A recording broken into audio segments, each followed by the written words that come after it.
1983, menempuh pendidikan dokter di Universitas Pelita Harapan tahun 2001 hingga 2007. Beliau menempuh pendidikan dokter spesialis kedokteran nuklir di Universitas Pajajaran. Pada tahun 2008, beliau menempuh pendidikan PhD di Gunma University tahun 2014. Beliau sudah kita kenal baik dan tidak asing lagi dengan berbagai profesional training, penelitian, serta publikasi. Kepada Dr. Rian Yudhistiro, spesialis kedokteran nuklir, FANMB PhD, kami persilahkan untuk memimpin acara ilmiah. Ya, terima kasih Dokter Stefani. Suara saya terdengar jelas? Jelas, Dok. Ya, baik. Terima kasih. Alhamdulillah, puji syukur kita panjatkan kehadirat Tuhan Yang Maha Esa. Kita selamat dan karunia kita dapat berkumpul di malam hari ini. Sebelumnya saya ucapkan Assalamualaikum warahmatullahi wabarakatuh. Selamat malam bagi teman-teman semua. Jadi untuk sesi pertama ini kita akan membahas salah satu fondasi penting dalam pemeriksaan PET-CT terutama dalam bidang onkologi. Ya, di mana nanti kita akan banyak mendapatkan wawasan atau pengetahuan mengenai prinsip dasar metabolisme glukosa pada onkologi, terutama mengenai efek Warburg, kemudian karakteristik radiofarmaka FDG, prinsip dasar pencitraan PET-CT, bahkan juga PET-MRI. Topik ini sangat relevan dalam praktek kita sehari-hari ya, terutama teman-teman sejawat SPKN yang sudah memiliki pelayanan PET-CT, khususnya di bidang onkologi, dan kita berharap mendapat wawasan baru atau menambah wawasan mengenai dasar dari PET-CT FGD onkologi itu.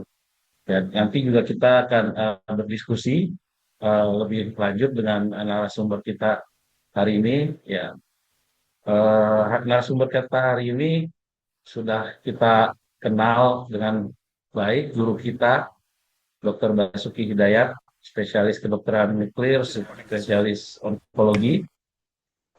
Beliau adalah staf pendidik di Departemen Ilmu Kedokteran Nuklir, Fakultas Kedokteran Universitas Pajajaran, dan juga staf medis di Departemen Kedokteran Nuklir Rumah Sakit Hasan Sadikin. Eh, kita sudah banyak mengenal karya-karya ilmiah beliau, ya, jumlahnya ratusan yang nggak bisa saya sebutkan satu persatu. Kita mungkin langsung mulai saja. Saya persilakan kepada Dr. Basuki untuk berbagi screen. Udah pas?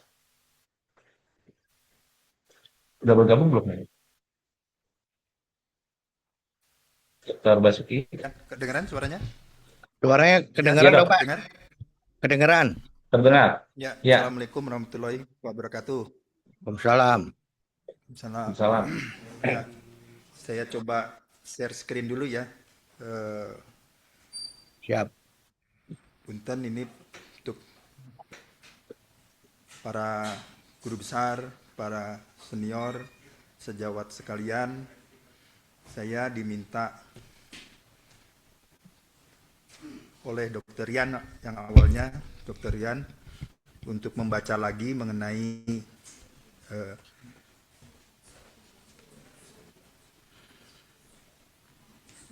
prinsip dasar kedokteran nuklir dan kemudian untuk berbagi dengan sesama. Jadi kita sama-sama belajar mengenai tadi yang seperti Dr. Rian sampaikan, prinsip-prinsip yang mendasari pemeriksaan PET menggunakan FDG terutama yang lebih terfokuskan, ya, mohon maaf karena pelayanan terbanyaknya adalah untuk onkologi, maka mungkin karena itu kemudian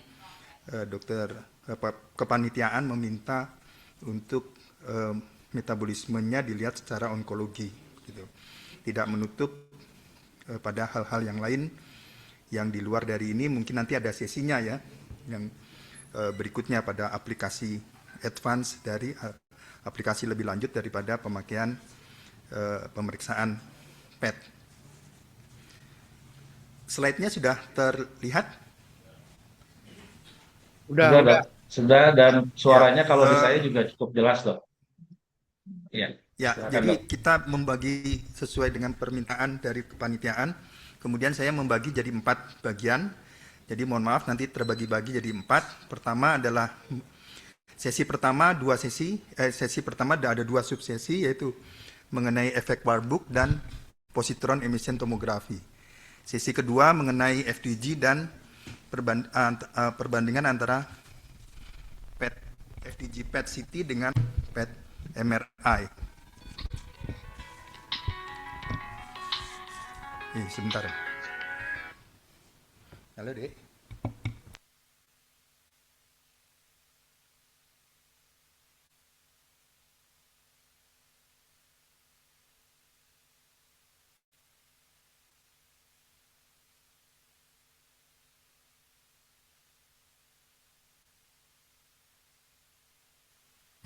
Barusan telepon karena biasanya tugas jemput anak nih jam segini. Ya, eh, saya akan coba, sudah disiapkan skripnya. Jadi saya mungkin akan lebih banyak membaca dari skripnya. Setelah ini nanti Dokter Yan silahkan monggo kepanitiaan boleh membagikan skripnya. Terima kasih. Ini adalah kita mulai dari karakteristik dari kanker karena tadi bidang onkologi. Kanker merupakan gambaran yang sangat informatif mengenai gangguan pada mekanisme biologis kita yang menyimpang sehingga terbentuk suatu penyakit yang kemudian pada saat ini dia menjadi beban sosial maupun beban penyakit yang lebih tinggi lagi, dan beban ini meningkat dengan berjalannya waktu walaupun dengan tren kondisi kita yang lebih sehat. Ini yang jadi masalah pada kanker pada saat ini. Nah, kanker ini mempunyai ciri-ciri, kemudian diketahui ada beberapa ciri-ciri dari kanker. Dari ciri utama dari kanker ini adalah ciri atau kemampuan fungsional yang didapat dari kanker. Tentu kalau kita dari karakteristik kanker 2000 yang terbaru, itu banyak kemudian ditambahkan ada beberapa faktor yang mengakibatkan munculnya karakteristik ini, maupun ditambah pula dengan faktor-faktor yang memudahkan munculnya karakteristik ini dan munculnya pendukung dari karakteristik tersebut. Jadi yang disampaikan sekarang ini adalah, yang diutamakan adalah yang karakteristik utamanya yang terdiri dari beberapa, yaitu kemampuan sel tersebut dalam menjaga sinyal proliferasi, kemudian dia menekan faktor yang menekan pertumbuhan, kemudian menolak kematian atau menolak apoptosis, kemudian kemampuan membangun keabadian replikatif atau proliferasi kronis yang terus-menerus, kemudian kemampuan dari sel tersebut menginduksi atau mengakses vaskuler, jadi angiogenesis dan neovaskularisasi, kemudian adanya disregulasi metabolisme pada sel kanker, kemudian sel tersebut mempunyai kemampuan untuk plastisitas fenotip, jadi berbagai macam bentuknya, karakteristiknya dari sel tersebut, dan sel tersebut mempunyai kemampuan dalam menghindari kehancuran yang disebabkan oleh sistem kekebalan tubuh, dan juga mengaktifasi kemampuan dari sel tersebut untuk invasi dan metastasis.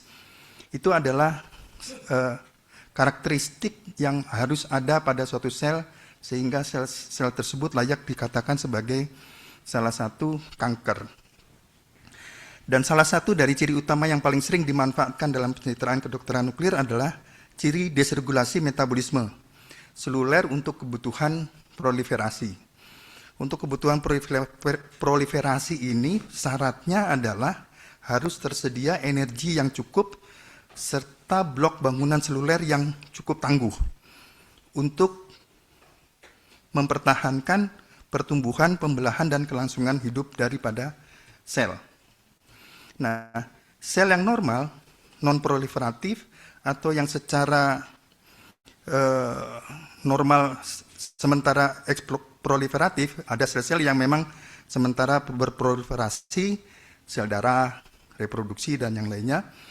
Kemudian umumnya sel-sel tersebut tergantung pada fosforilasi oksidatif di mitokondria atau dalam kasus khusus pada glikolisis guna menghasilkan energi dari metabolisme glukosa.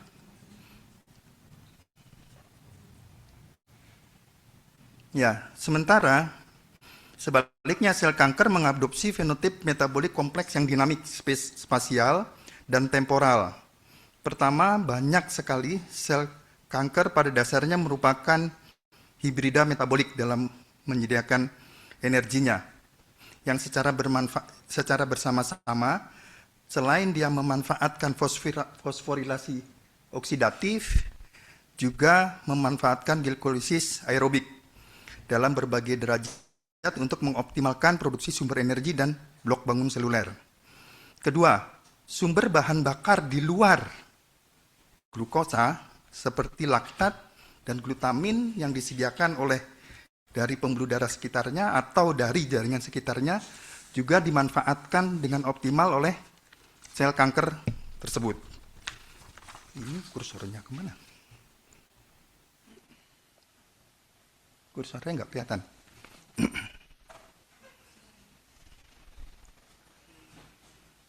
Oh ya, ini dia. Nah, kemudian pada tahun 1923-1924, Otto Hendrik Warburg mendeskripsikan pertama kali mengenai konversi glukosa menjadi laktat yang ditingkatkan dan dipercepat dalam tumor ganas. Walaupun pada keadaan kondisi di mana ada kehadiran oksigen yang melimpah. Normalnya, metabolisme glukosa menjadi laktat ini hanya terjadi pada saat oksigennya kurang. Tapi pada sel tumor atau sel yang berproliferasi sementara, metabolisme glukosa pirufat itu menjadi laktat itu terjadi dominan. Walaupun oksigennya tersedia cukup maupun kurang tersedia. Tapi di sini ditekankan pada postulat pertamanya adalah dengan cukup ketersediaan. Ini merupakan ciri metabolik sebagai cedera pernapasan yang tidak dapat dibalikan, yang tidak hanya menjadi ciri khas kanker, the origin of cancer, tapi juga menjadi penyebab. Dan menganggap suatu perubahan, dan Warburg ini menganggap ini adalah suatu perubahan yang universal dalam karsinogenesis, yang tidak bisa kembali lagi. Akan tetapi, dalam perjalanan waktu, hal tersebut dipertanyakan karena beberapa kondisi di mana terdapat induksi glikolisis yang sebagian besar meningkat tanpa adanya disfungsi dari mitokondria. Jadi tidak terjadi disfungsi mitokondria, tapi induksi glikolisisnya meningkat. Jadi bertentangan. Akan tetapi temuan ini juga dipertentangkan kembali lagi seperti postulat pertama. Selama 2 dekade terakhir terbukti bahwa ada efek dari Warburg. Nah, yang kemudian disebabkan karena adanya penurunan fungsi dari mitokondria karena penurunan dari dipicu oleh mutasi dari enzim-enzim yang berada di dalam mitokondria, dalam fungsi mitokondria tersebut. Nah, pada efek Warburg ini, konversi gula menjadi laktat dengan adanya oksigen dan mitokondria yang berfungsi, tentu dipikirkan tidak hanya sekedar suatu adaptasi yang sederhana. Peralihan ke glikolisis aerobik yang diikuti oleh pembentukan laktat terjadi sangat awal dari sejak awal proses karsinogenesis, bahkan sebelum sel tumor itu teridentifikasi atau terpapar kondisi hipoksia. Fenotip gambaran seperti ini dapat terlihat pada 70-80% kanker manusia. Jadi pada 70-80% memang terjadi itu cedera dari mitokondria, tapi pada yang lain itu tidak terjadi cedera dari pada mitokondria. Nah, fenotip yang merupakan tanda awal dari 70-80% kanker manusia ini timbul karena adanya interaksi dengan transkripsi faktor HIV1, kemudian aktivasi onkogen, hilangnya fungsi penekan tumor, kemudian jalur sinyal yang terganggu, dan interaksi dengan komponen mikro di lingkungan dari tumor tersebut yang terkadang bekerja bersamaan dengan mekanisme epigenetik. Efek Warburg ini mencerminkan program metabolisme sel kanker yang mendorong proliferasi berkelanjutan dan mempercepat perkembangan ganas. Selain sel ganas, sel kanker, sel mamalia yang berkembang, jadi kalau kita lihat lagi sel mamalia yang berkembang, itu juga menunjukkan hal yang sama tetapi sementara, yaitu sel-sel yang proliferatif seperti reproduksi, sel darah, dan yang lainnya. Hanya dalam keadaan sementara hal tersebut juga ditemukan. Nah,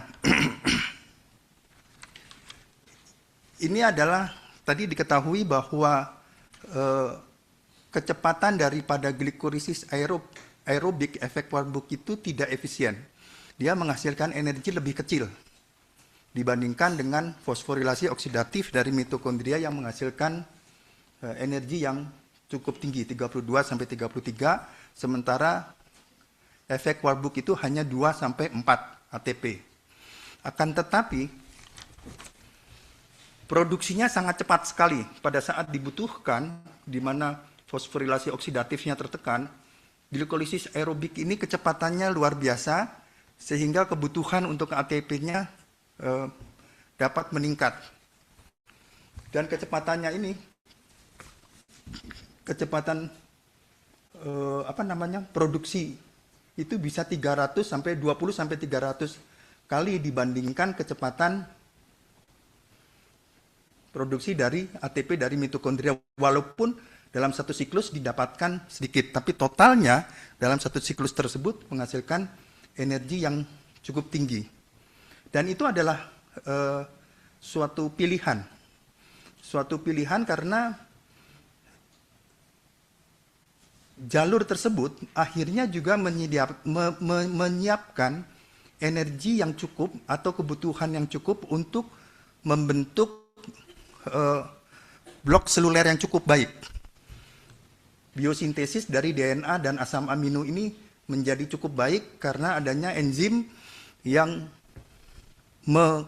mengakibatkan perpindahan. Dia tidak jadi pindah. Harusnya pada waktu pirufat dia masuk ke dalam mitokondria,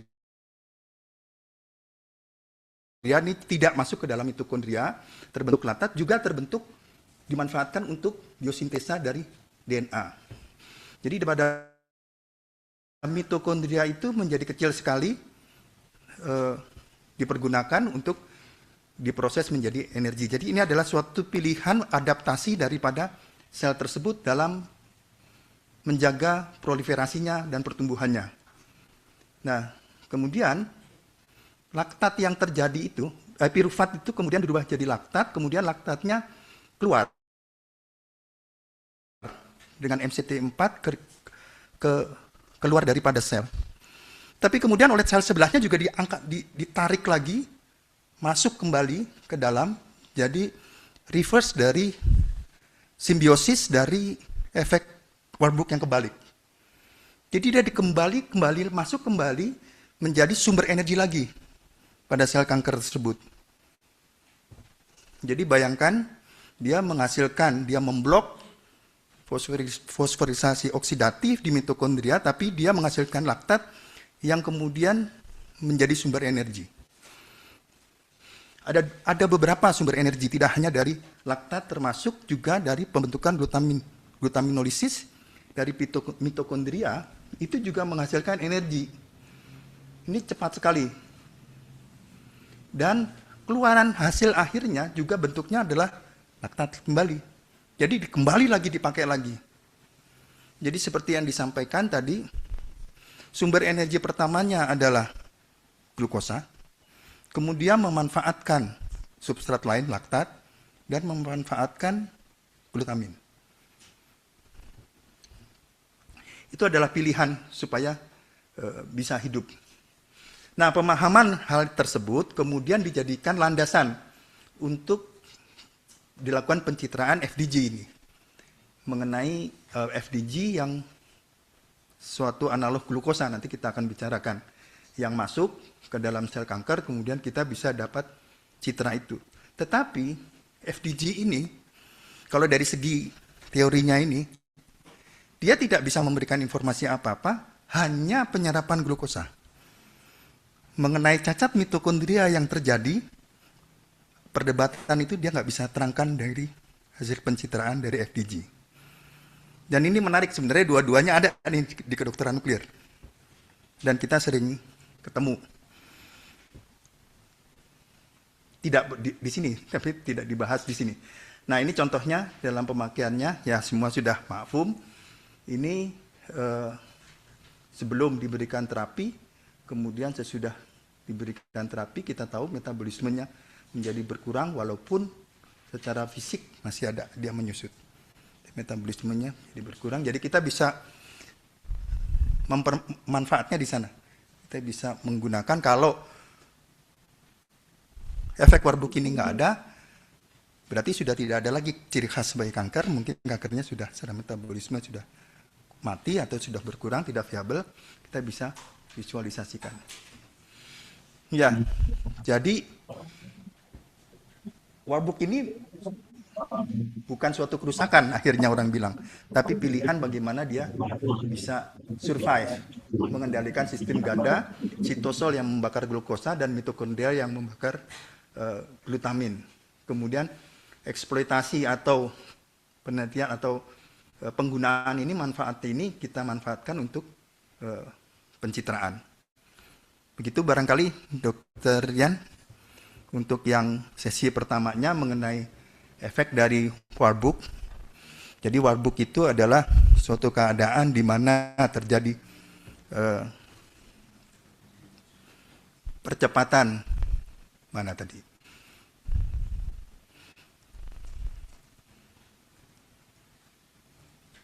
Nah, ini glukosa, kemudian penggunaan laktat, tapi ada satu lagi, yaitu bisa dalam kondisi kecukupan oksigen. Itu yang ditambahkan sekarang. Postulat awalnya adalah pada kondisi di mana terjadi kerusakan mitokondria. Tapi ternyata enggak. 20% ternyata tidak. Dan kalau kita lihat secara teori, kondisi kanker itu ada 3 kemungkinan. Dia bisa dominan fosforilasi oksidatif, maksudnya seperti biasa, atau dia kalau masih dalam indukan sel tumor, dikatakan dia indukan sel tumor biasanya yang menunjukkan fosforisasi oksidatif. Begitu dia sudah dalam keadaan tumor, dia bisa dua-duanya, atau kalau dalam keadaan lingkungannya merana, dia bisa hanya pada penggunaan laktat. Gitu. Ya, demikian barangkali Dr. Yan. Iya, baik. Terima kasih Dokter Basuki. Dok, ini kita mau lanjut ke sesi diskusi tanya jawab atau dokter mau melanjutkan ke Mangga, topik silahkan berikutnya yang bagaimana? Saya ikut aja. Lanjut aja, spesifik? lanjut. Oh ya, lanjut dulu aja dok ya. Berikutnya mungkin Dokter Basuki bisa Ya, menyampaikan mengenai prinsip dasar saya ini PET dulu dan stop share yang ini ya. ya silakan dok. Stop share yang ini. Setelah itu baru kita Boleh. lanjutkan dengan diskusi tanya jawab. Mungkin Ya. bagi para audiens atau peserta bisa menyiapkan pertanyaan. Nanti kita buka sesi tanya jawab. Atau barangkali yang mungkin ingin bertanya lewat chatbox dipersilakan juga. Ini mana?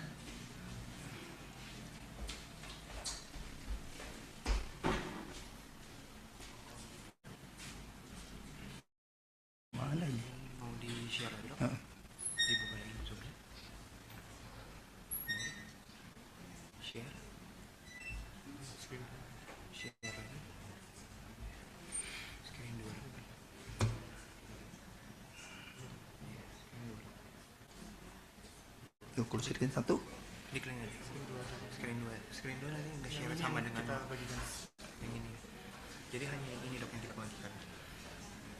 Ya, sudah terlihat, Dok. Ya, Slide-nya, Dok Bas. ya, Ya, sebentar. silakan, Dok. Oke, ini apa oke? Oke, saya rubah dulu sebentar tampilan.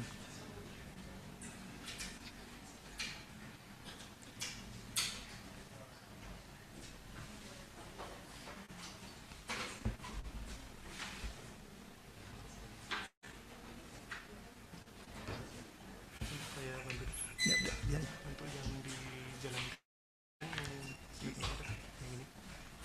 Buat teman-teman di peserta, mungkin kalau sudah punya pertanyaan bisa ditulis di chat box atau nanti disimpan pada saat tanya jawab langsung.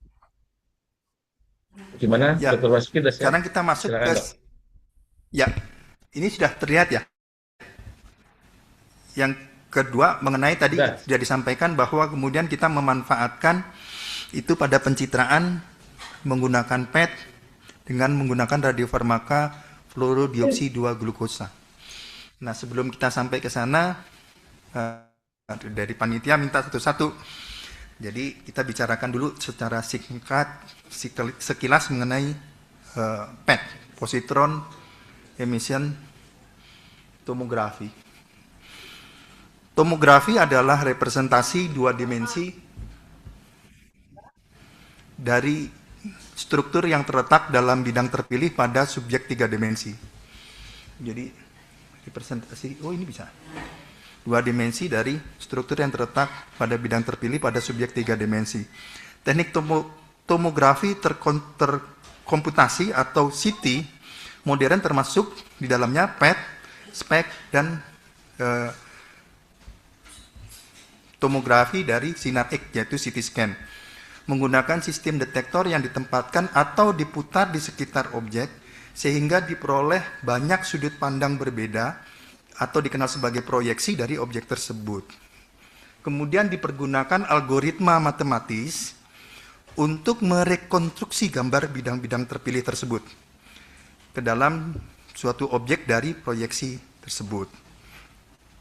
Kemudian rekonstruksi gambar dari proyeksi ganda emisi, kalau dari kedokteran nuklir dia emisi ya, bukan transmisi, yang terkomputasi disebut sebagai emission computed tomography. Jadi kita sudah mengetahui tomografi itu jadi 3 dimensi ya. Gambarannya adalah 3 dimensi yang terkomputasi. Salah satu metode pencitraan tomografi dalam kedokteran nuklir adalah tomografi emisi PET. Mode ini hanya dapat digunakan dengan menggunakan radionuklida yang memancarkan positron seperti terlihat pada tabel ini. Dan yang paling banyak radionuklida yang dipakai adalah F18. Detektor PET ini akan mendeteksi foton anihilasi back-to-back yang dihasilkan ketika positron berinteraksi dengan elektron biasa seperti yang terlihat. Nah, seperti ini. Oh, ini reaksinya nggak terlihat. Jadi ada gambaran reaksinya. Kemudian dia kalau foton yang keluar dari F tadi atau nuklida tadi, dia akan berikatan dengan elektron di sekitarnya, kemudian memancarkan positron yang berjalan hampir 180 derajat back to back.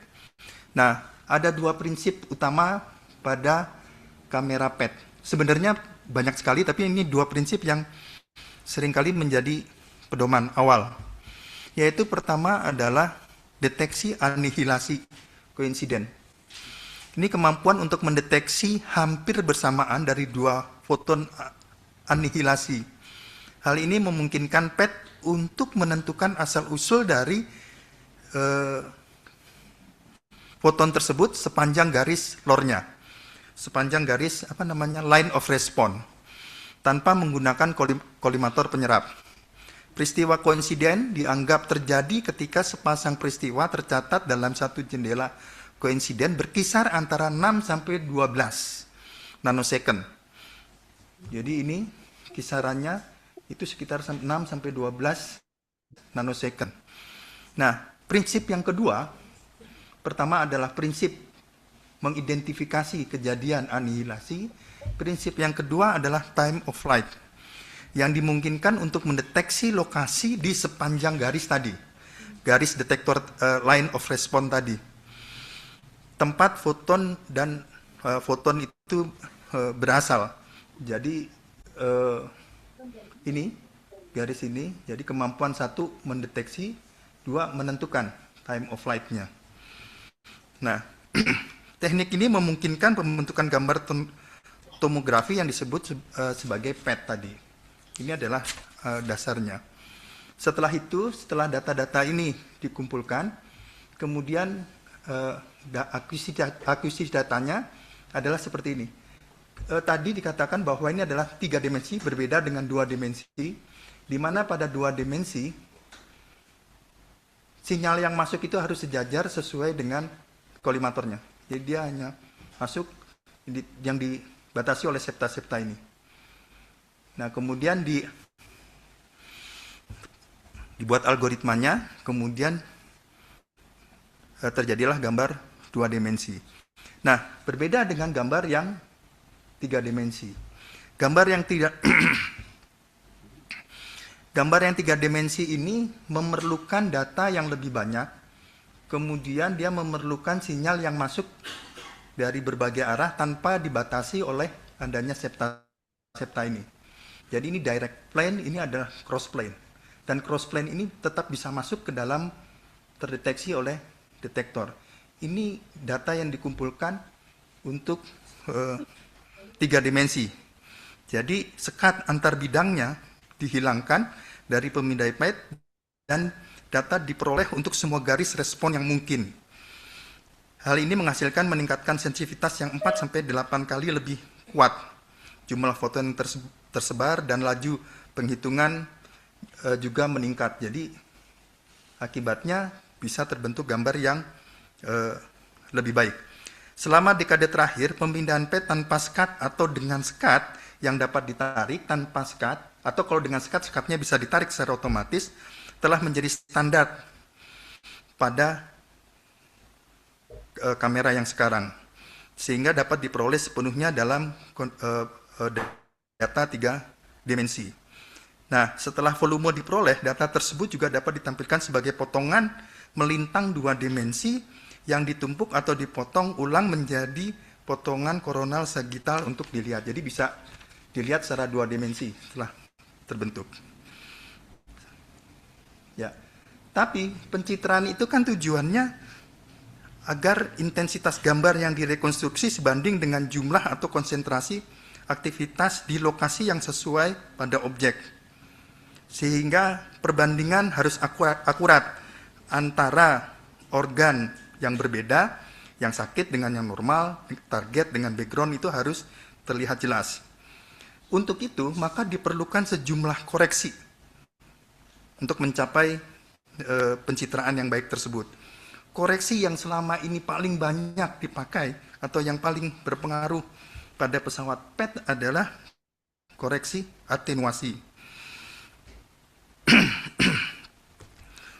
Merupakan koreksi tunggal terbesar di PET. Saat foton emisi dari transfer melewati tubuh, foton tersebut dapat diserap atau tersebar. Kombinasi interaksi yang ini dijelaskan sebagai atenuasi linear foton. Pada dasarnya, semua interaksi fisik yang menyebabkan foton menyimpang dari garis lurus berkontribusi terhadap atenuasi koreksi. Jadi, kembali lagi, kita pertimbangkan gambar ini, kita pertimbangkan sebuah sumber berterletak pada kedalaman X dalam suatu objek dengan ketebalan T. Kedua foton dari peristiwa anihilasi tersebut terdeteksi mencatat peristiwa yang valid dengan asumsi bahwa keduanya dipancarkan ke arah yang sesuai. Jadi dua arah yang berkesesuaian. Berapa probabilitas foton tersebut untuk mencapai detektor, ini adalah rumusnya. Kalau kita lihat probabilitas dia mencapai detektor rumus ini tidak, rumus ini justru ditentukan oleh peta faktor atenuasi pada masing-masing organ. Di paru dengan lunak dan tulang yang berbeda penyerapannya. Ini perlu nanti untuk pemetaan atenuasi. Jadi bukan oleh jaraknya. Pendekatan atenuasi koreksi yang seringkali digunakan disebut pemindaian transmisi pasca injeksi. Yang sekarang dipakai, yang kita umumnya kita pakai, itu koreksinya atenuasi itu pemindaian transmisi pasca injeksi. Kalau dulu bisa dengan blank, kemudian transmisi, kemudian emisi, bisa, atau dengan cara yang lain sekaligus transmisi dan emisi. Cara yang pertama membuang waktu lama sekali, karena pada saat itu tidak ada atenuasinya, tidak menggunakan CT, tidak menggunakan MRI, tadi dia menggunakan short germanium yang berputar di sana. Jadi itu atenuasi koreksi pertama kali pada pesawat PET. Jadi kalau yang pernah melakukan PET tanpa CT itu lama itu. Nah, cara yang paling cepat adalah cara yang ketiga. Transmisi dan emisi, koreksinya sekaligus antara transmisi dan emisi. Tapi ternyata pada saat itu paparannya terlampau tinggi, sehingga juga mengganggu, koreksinya kurang bagus. Jadi kurang baik. Jadi yang terpilih yang sekarang yang hampir semuanya memakai adalah pemindaian transmisi pasca injeksi. Ya, pemindaian transmisi pasca injeksi ini adalah pemindaian transmisi dilakukan setelah pemindaian emisi, namun saat aktivitas penanda radioaktif masih ada pada pasien. Jadi kita lihat di sini biasanya pasien itu sudah selesai PET, kemudian dia baru CT-nya jalan cepat. Hal ini dapat menghemat waktu yang signifikan karena pasien tidak perlu menunggu di meja pemeriksaan untuk melihat penyerapan setelah pemindaian transmisi sebelum pemindaian emisi dilakukan tadi, untuk menghindari, mempercepat dari teknik yang pertama.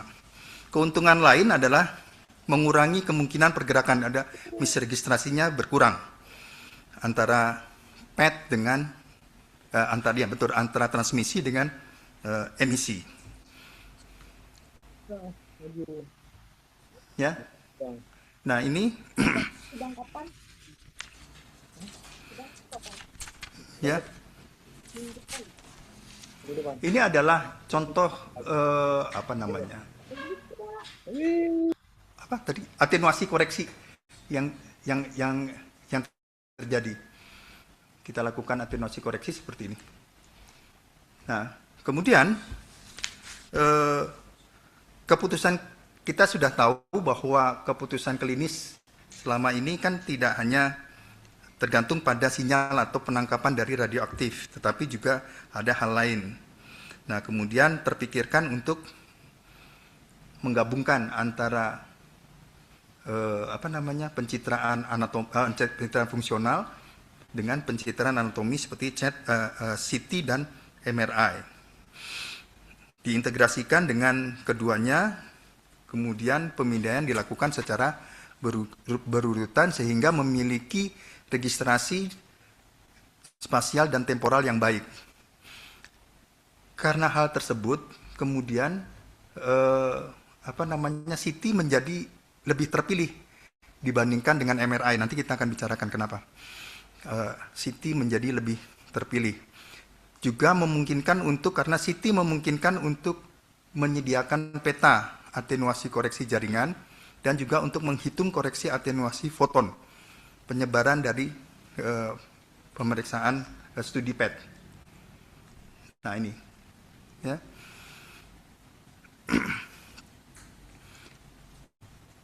Prototipe yang pertama pemindaian PET-CT dikembangkan tahun 1990.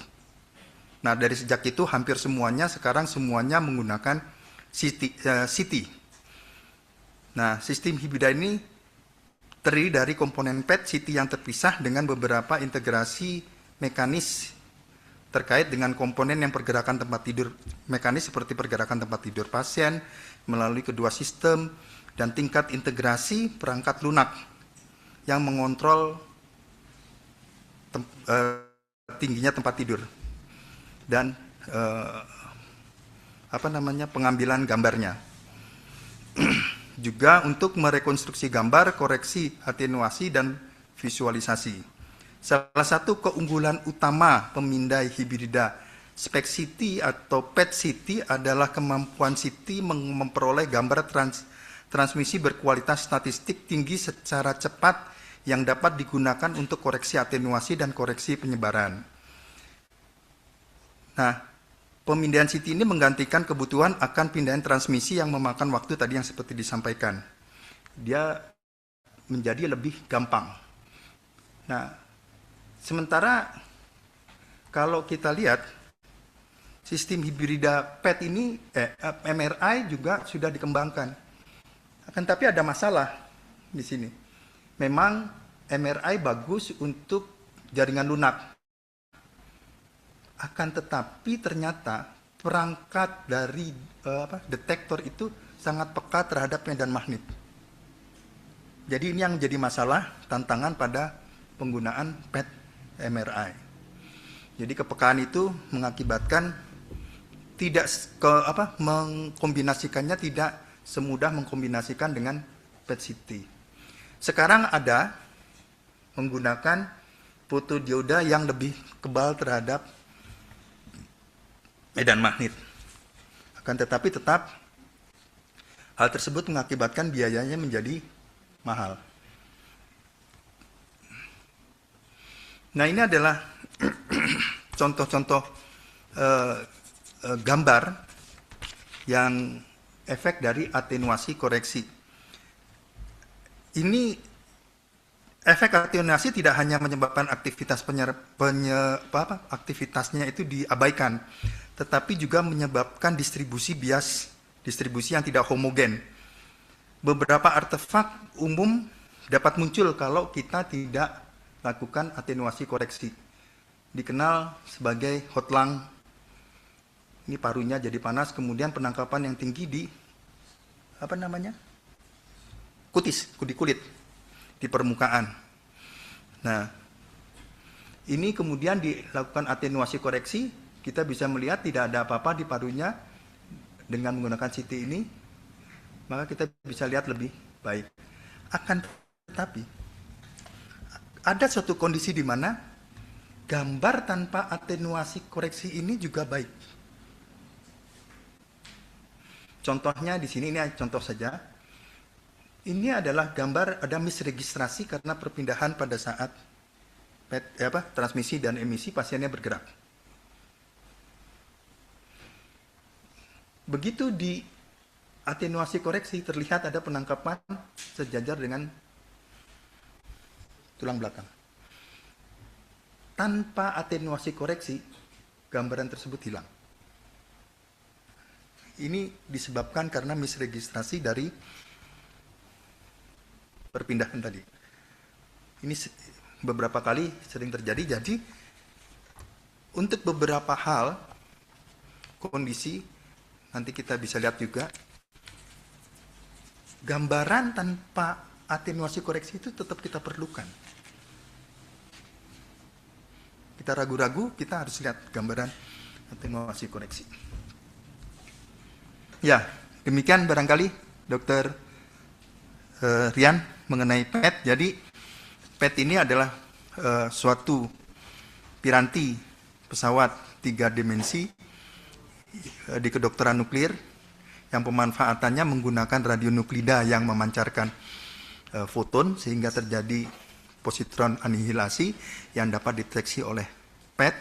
Radionuklida yang terbanyak adalah F18 dipakai, dan untuk itu prinsip utamanya harus ada kemampuan untuk mengidentifikasi koinsiden yang terjadi dan menentukan di mana koinsiden itu terjadi letaknya dengan cara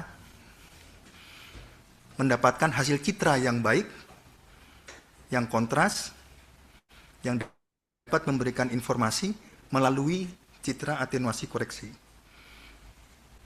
Dan atenuasi koreksi bisa dicapai itu dengan menggunakan kalau kita ada map mengenai pemetaan mengenai penyerapan yang dilakukan oleh jaringan-jaringan sekitarnya. Peta atenuasi, koefisien penyerapan yang berbeda antara udara, paru, dan di tulang yang kemudian jadi atenuasi koreksi. Kan tetapi citra dari atenuasi koreksi tidak selamanya benar, kita juga harus bisa melihat yang tanpa atenuasi koreksi untuk memberikan informasi yang lebih baik. Demikian Dr. Yan. Ya, terima kasih Dr. Basuki atas penjelasannya yang Dr. Yan, suaranya komprehensif. nggak kedengeran? Halo? Halo? Ya, Bisa ya, bisa terdengar kedengeran. dong? Sudah terdengar ya? Ya, baik. Makasih Dr. Basuki atas Sudah penjelasannya yang terdengar. komprehensif. Iya, Dok. Kayaknya agak ada delay ya, Dok ya. Halo. Ya, Halo, Dok Bas. ya Dr. Yan. Ya, Ya, baik. kedengeran, terdengar. Tadi ya, ya. Jadi Dr. Basuki sudah menjelaskan mengenai tadi di sesi pertama mengenai efek Warburg pada sel kanker, di mana sel kanker lebih memilih glikolisis yang aerob, ya, yang walaupun banyak mengandung oksigen, sel kanker tetap menggunakan proses glikolisis sebagai sumber energi utamanya dan menggunakan produk dari proses glikolisis itu untuk eh, membelah diri atau berproliferasi. Dan juga Dr. Basuki tadi sudah menjelaskan relevansi antara efek Warburg dengan penggunaan FDG, radiofarmaka berbasis analog glukosa pada pencitraan PET. Dan di topik terakhir tadi, Dr. Basuki juga sudah menjelaskan mengenai basic dasar dari pencitraan PET, positron emission tomography, ya, yang memiliki nilai sensitivitas yang lebih tinggi dibandingkan dengan kamera spek tentunya. Dan juga tadi sempat disinggung mengenai coincidence detection yang pada PET, ya, yang bisa menghasilkan citra yang lebih tajam resolusinya. Dan juga dibahas juga tadi oleh Dr. Basuki mengenai koreksi atenuasi, ya, dan apa manfaat dari koreksi yang koreksi tanpa koreksi atenuasi atau non attenuate correction.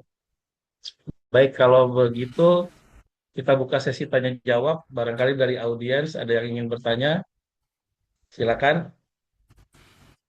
Saya lihat sudah ada satu pertanyaan Ini di ada chat box. Dr. Nofriwan ya?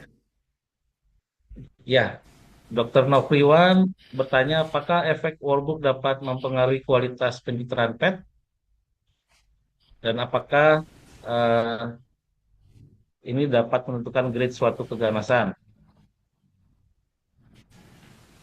Gimana Dr. Basuki? Ya, terima kasih Dr. Nofriwan. Mungkin nanti sebagian pertanyaan ini bisa terjawab di sesi yang berikutnya. Apa namanya, mengenai Karakteristik FDG ya, Dok, ya? pemanfaatan dari FDG tadi.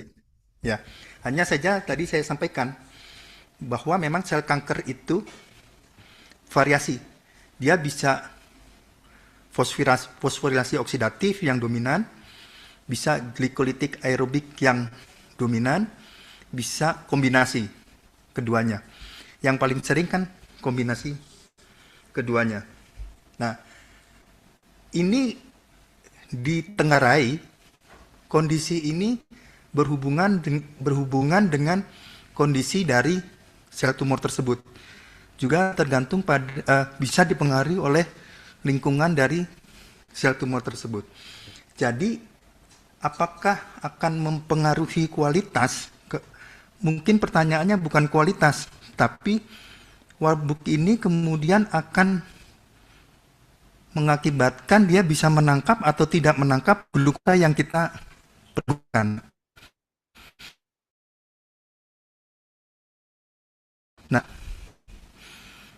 kemudian penangkapan glukosanya rendah atau glukosanya banyak dikeluarkan, dirubah lagi, dikeluarkan lagi, maka dia bisa mengakibatkan falls. Barangkali itu ya untuk yang pertama. Tapi nanti kita akan bicarakan. Ya, baik. Kalau Terima hal kasih, Dok tersebut Basuki. terjadi, maka grade dari tumor itu juga bisa ditentukan.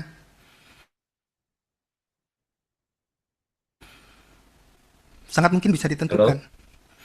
Walaupun eh, grade-nya itu, karena kalau kita lihat tadi dari karakteristik tumor dengan fenotip, membuka fenotip atau plastisitas yang terbuka, itu jadi sangat mungkin ada heterogen. Dalam satu sel tumor itu sangat heterogen sekali. Jadi sangat mungkin. Demikian barangkali. Tapi ini perlu, ini lebih, waktunya lebih lama lagi nih kalau untuk mendiskusikan ini. Makasih. Ya, betul, Dok. Jadi setiap kanker itu memiliki level atau derajat yang berbeda-beda ya. Ada yang low grade, ada yang high grade, dan memang kebanyakan tumor ganas atau kanker itu sifatnya inhomogen. Jadi tidak sama antara satu bagian, bahkan satu tumor sendiri itu pun juga memiliki level, bisa memiliki level derajat atau grade yang berbeda-beda. Makanya efek Warburg juga bisa menunjukkan seberapa agresif dia dari sel kanker tersebut. Baiknya ada pertanyaan berikutnya dari Dr. Bambang. Apakah SUV dapat berubah ketika sudah dilakukan atenuasi koreksi, Dok? Ya, terima kasih Dokter Bambang. Ini juga nanti pertanyaannya ada narasumber yang bisa menjawab. Nanti kita tunggu ya, karena nanti lebih cepat waktunya.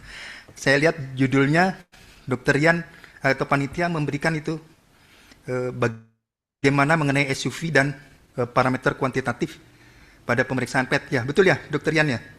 Jadi kita tunggu dulu Ya, Dok. Ya, apa nanti ada namanya sesinya sendiri. materi tersebut. Nanti kita lihat, kita diskusikan lagi.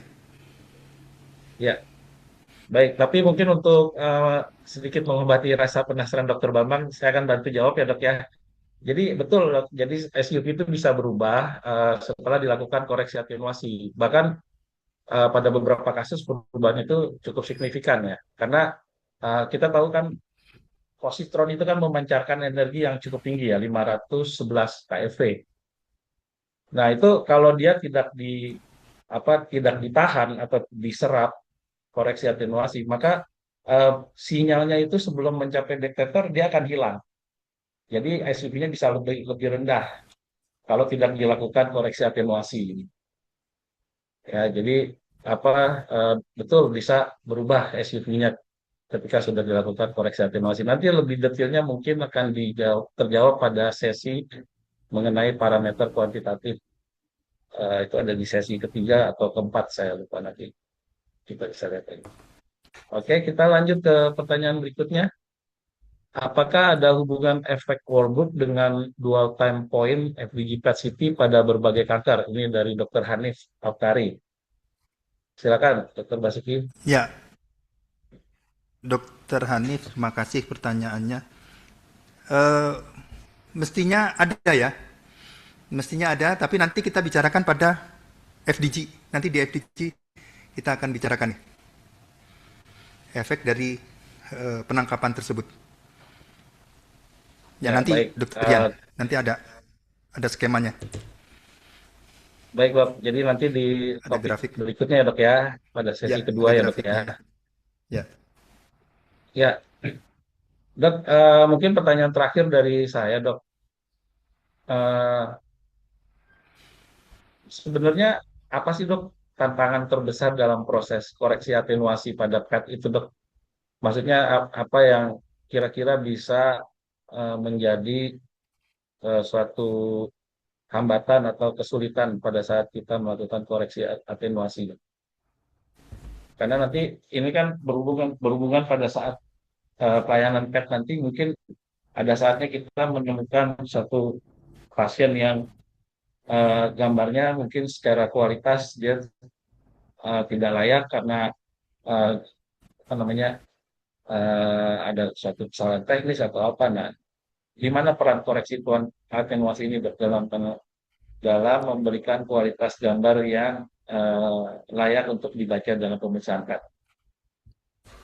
Ya, sebenarnya nanti ini juga berhubungan dengan apa namanya, hasil yang keliru pada pemeriksaan FDG. Jadi itu kan kelirunya itu disebabkan karena adanya proses atenuasi tadi. Nah, contohnya tadi sudah disampaikan adalah apa namanya, implan seperti implan logam itu juga bisa mengakibatkan koreksi atenuasi yang berbeda gitu, hasil yang berlebihan. Nah, termasuk juga nanti penggunaan dari riwayat penggunaan zat kontras itu juga mengakibatkan koreksi atenuasi yang bisa apa namanya, cukup mengganggu, jadinya bisa mengganggu, ada hasil citra yang mengganggu begitu. Jadi itu nanti ada memang pada beberapa kondisi ini berhubungan dengan temuan-temuan yang menjadi false pada pembacaan di citra FDG nanti. Ya, ya betul dok. Karena kadang-kadang apa namanya, kita bisa lihat adanya ekstravasasi di injection site itu kan sulit dibedakan dengan apakah betul itu kontaminasi atau ekstravasasi atau memang ada kelainan patologis di situ. Ya, ada Nah, non clotting juga attenuation bisa. correction Ya, betul dok. Jadi non attenuation correction itu bisa kita pakai juga dok untuk membedakan hal tersebut gitu ya dok ya. ya. Dan Nanti ada itu terutama di FDG. ada ya dok Ada di ya. materi Baik, berikutnya ya. kalau gitu kita langsung mungkin Dokter Basuki mau istirahat dulu dok, barangkali 2 atau 3 menit buat Enggak, minum boleh atau langsung, boleh. tarik nafas dulu Ini, gitu dok, tapi masih barangkali ada mau pertanyaan Dokter istirahat. Bambang ini. Saya mau Jika tanya nih, boleh fokus nggak nih? praktik patologi ini dapat. Oh Tadi Dokter kan, Budi mau tanya dok, silakan dok, kita kasih kesempatan untuk ketua kolegium kita dok bertanya dok. Silakan dok. makasih dok Bas presentasinya. Ini saya masih belum mudeng nih. Atenuasi correction pada penggunaan PET MRI. Jadi pengaruh apa magnet itu seberapa besar sih untuk atenuasi correction? Bukan.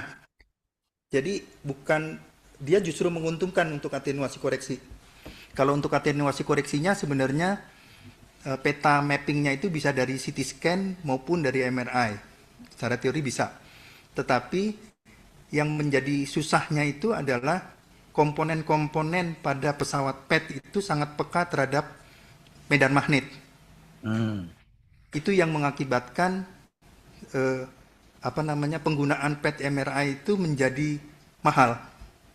Dan kalau dibuat itu harus ada jarak antara piranti PET-nya dengan piranti MRI-nya sehingga MRI-nya tidak terlampau berpengaruh. Nah, sekarang katanya sudah ada itu, saya juga belum tahu tuh.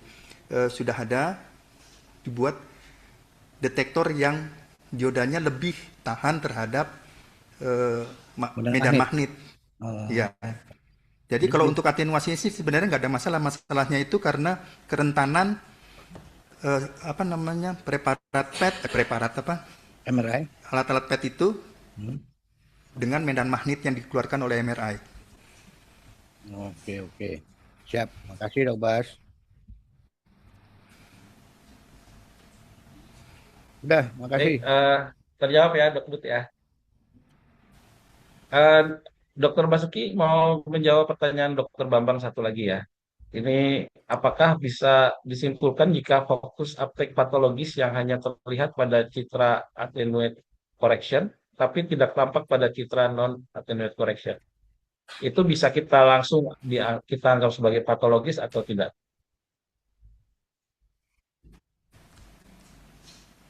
Ya, tadi seperti gambar yang terakhir tadi, itu kan patologis, itu di para vertebranya muncul tuh pada saat atenuasi koreksi. Nah, ternyata dia pada waktu non AC dia tidak ada, karena itu pergerakan apa namanya, misregistrasi karena pergerakan false karena adanya technical error. Jadi kita harus lihat secara hati-hati, Ya, tidak semuanya. ya betul. Terima kasih. Jadi nggak bisa langsung kita anggap patologis ya dok ya. Kita harus Ya, lihat dulu apakah di non attenuate correction-nya itu kelihatan apa enggak. Kalau nggak kelihatan, ya, yaitu bisa salah satunya karena artefak tadi. Ya, jadi non attenuate correction itu kita pakai untuk menentukan apakah itu betul patologis atau apa. Gitu ya dok ya. ya, Ya, dan itu gunanya CT atau MRI kita pakai. Jadi kita korelasikan juga nanti dengan gambaran di CT atau MRI-nya. Betul nggak dia ada satu lesi anatomis secara anatomis ya. Baik, kalau tidak ada pertanyaan lagi, kita langsung masuk ke sesi berikutnya mengenai radiofarmaka FDG ya dok ya. Dan ini pastinya akan menarik karena ya, tadi ya. Dr. Saya Basuki siapkan dulu ya. menyampaikan bisa menjawab beberapa pertanyaan yang tadi belum terjawab. Silakan Dr. Basuki. Ya, Untuk teman-teman yang lain mungkin bisa sambil minum teh atau ngemil sambil menunggu Dr. Basuki menampilkan slide-nya. kok hilang? Atau bisa disiapkan untuk pertanyaan berikutnya. Mana ini hilang?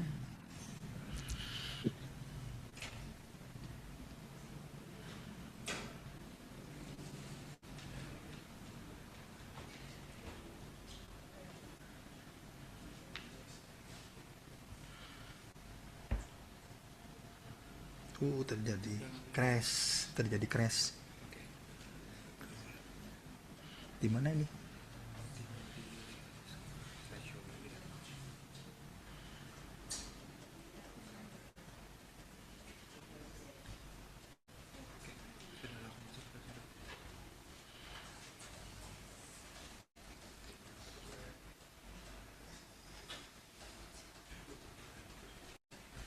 Bisa dok? Ya, Saya kelihatan nih ini dok, udah kelihatan slide-nya. udah kelihatan? Ya, udah, Nanti dulu sudah, saya sudah. ini karena tadi ada mati sendiri dia programnya. Nanti dulu saya ini kan dulu.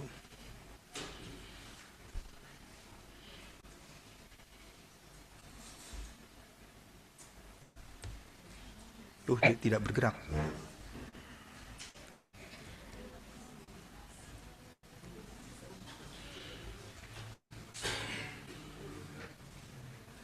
Nggak bergerak. Atau mau saya bantu dok, saya Ya, bentar. share screen. Ada mana film? Oh, bukan di sini dok, tutup dulu. Ini di ini masuk sebentar. Ambil yang ini. Ya, Ya, ini sudah terlihat ya.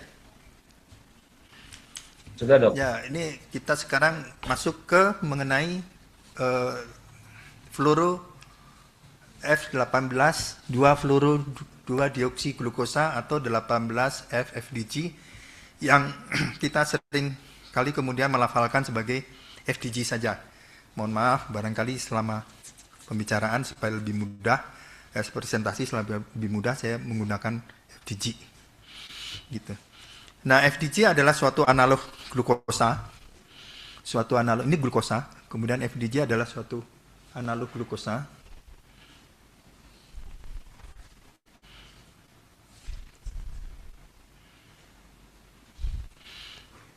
Dengan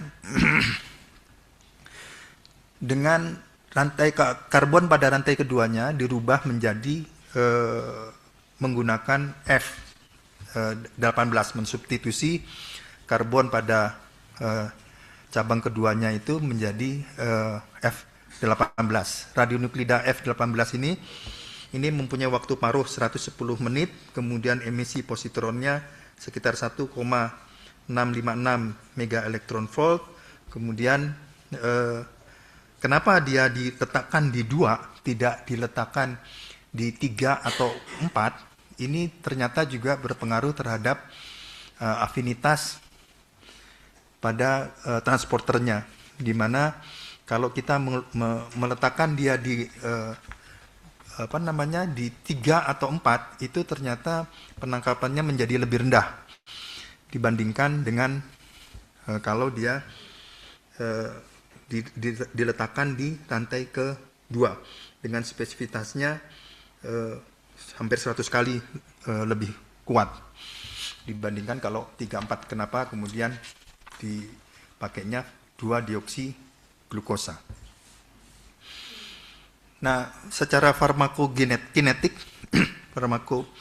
secara farmakodinamik, ini dia FDG ini menyerupai glukosa, akan diuptake atau diserap dari darah melalui transportasi yang terfasilitasi dengan glukosa transporter. Dan kita tahu ada 13 isoform dari glukosa transporter tersebut.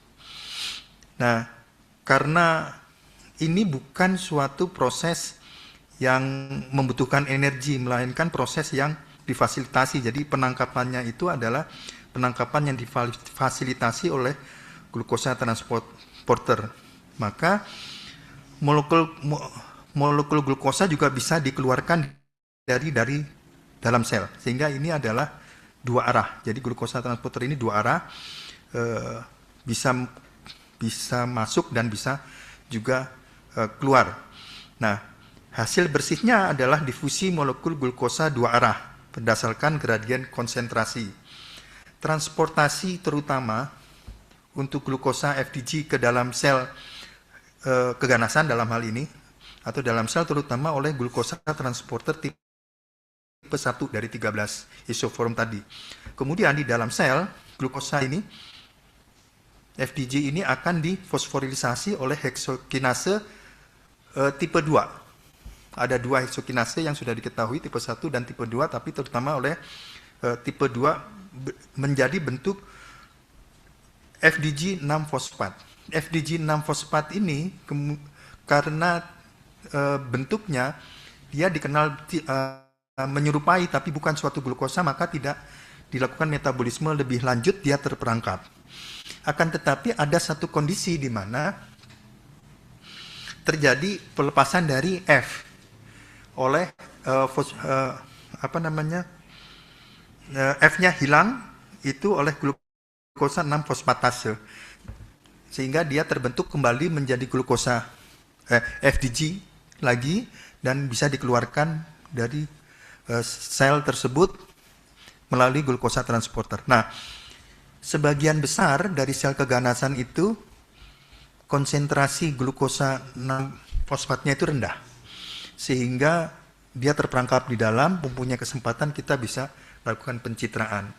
Sementara, tetapi ada keganasan, contohnya hepatoseluler, itu dia mempunyai glukosa 6-fosfatase yang tinggi, sehingga banyak yang kemudian dirubah lagi menjadi FDG, kemudian dia dikeluarkan sehingga mengakibatkan false negatif, tidak bisa teridentifikasi dengan baik.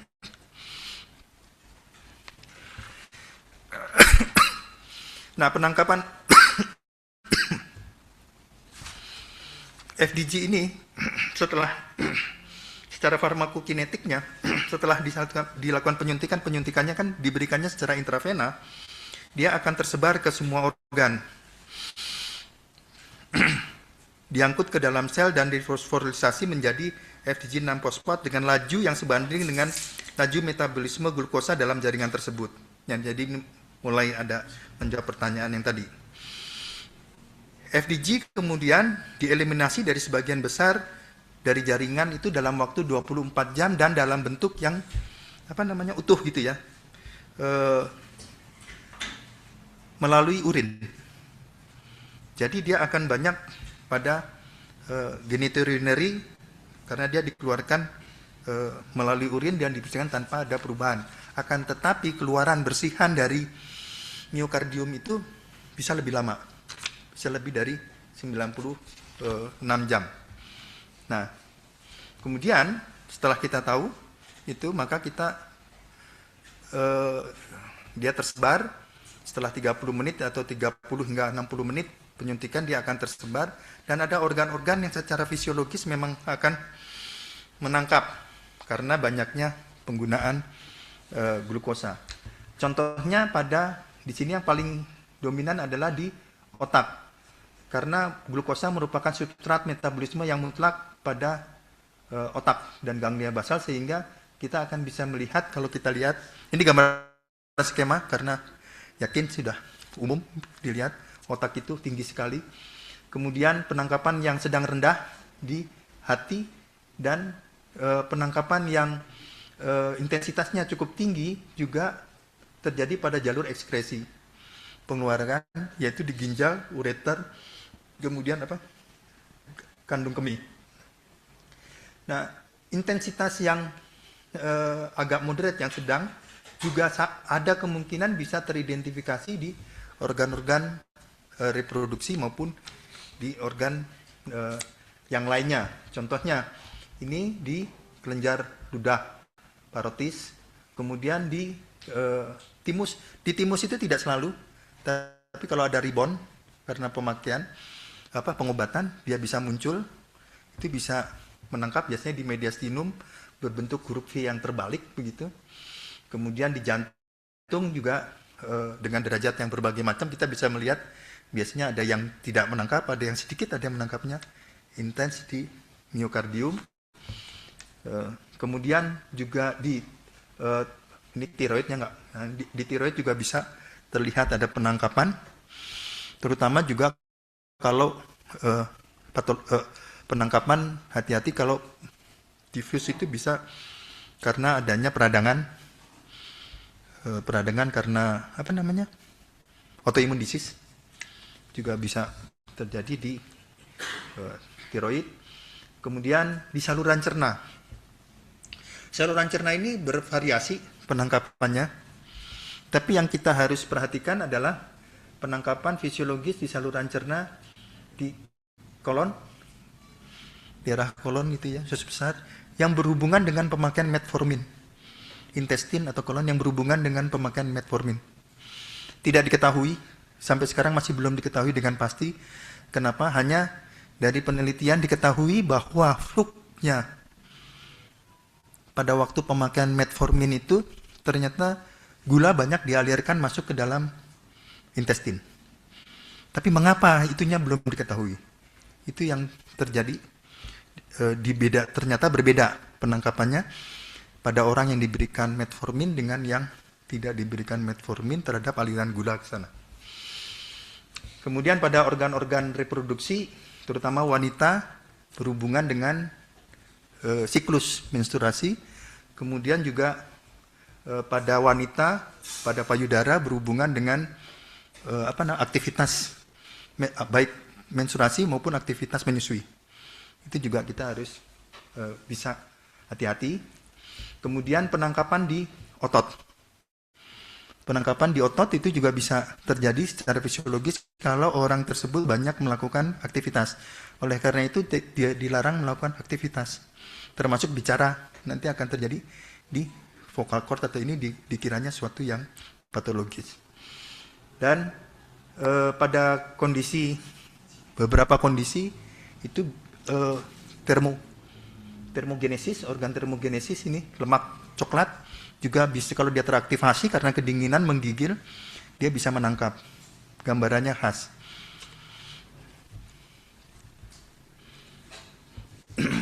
Nah, jadi itu kita sudah tahu beberapa penangkapan yang fisiologisnya.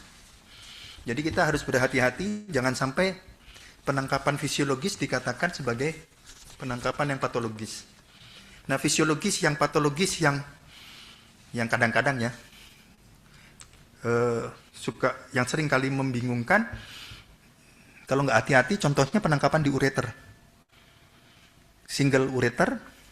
Pada waktu dia kinking, dia itu kan ada kinking tuh, suka numpuk di situ. Nah ini seringkali berkesesuaian dengan lymph node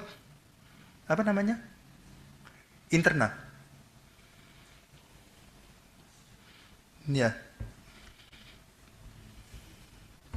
Itu seringkali dia berkesesuaian di situ. Nah, itu kita harus hati-hati. Apakah dia suatu ureter atau memang penangkapan dari Kelenjar getah bening iliaka interna ya, biasanya iliaka interna, yang sering iliaka interna sebelum dia bercabang tuh. Nah ini, kok sebelum dia bercabang, sudah dia bercabang tapi sebelum ini. Nah, ini. Itu yang kita sering hati-hati.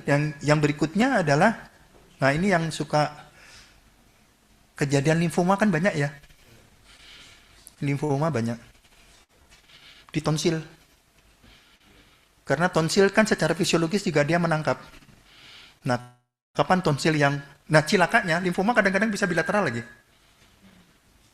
Nah, kita juga harus betul-betul kita membaca klinisnya dan kita juga harus melihat kondisinya.